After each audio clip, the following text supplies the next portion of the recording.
So we're going to see increasing demands on a shrinking energy supply, or at least an energy supply that is increasingly difficult to grow. Yeah.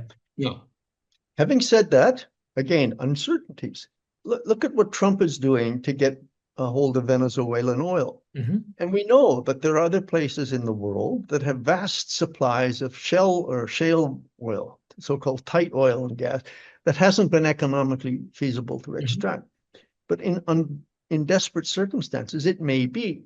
So the fossil fuel era may continue for decades yet, many decades, in which case we're going to suffer catastrophic climate change.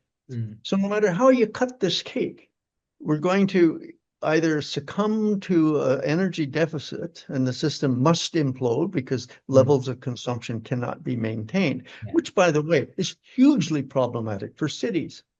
Nobody planned New York of 8 million or 9 million. Nobody thought Shanghai would reach 28, 29 million. Look at Tokyo, 20 or 38 million people. That's almost the entire population of Canada, for crying out loud. Those cities are entirely fossil fuel dependent. Every day, thousands of tons of resources are moved in from the productive hinterland into those cities. And thousands of tons of waste products are removed from those cities and dumped into the oceans, the air, onto the land. If we have a major energy crisis, all of that transportation breaks down. Will we be able, it's a major question, will we be able to continue to provision cities of 10 million or more, even a million, by the end of the century, if there is indeed an energy crisis? And if we stick with fossil fuels, then provisioning them by that means, without some way of capturing, and we don't have any effective way yet of carbon capture and storage, then we have a climate catastrophe on our hands.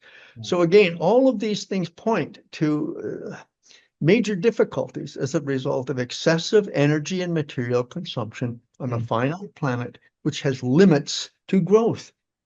Both limits to the productive capacity or regenerative capacity and limits to the assimilative capacity. And we pay formally no attention to those limits because we have a myth that technology will solve all our problems.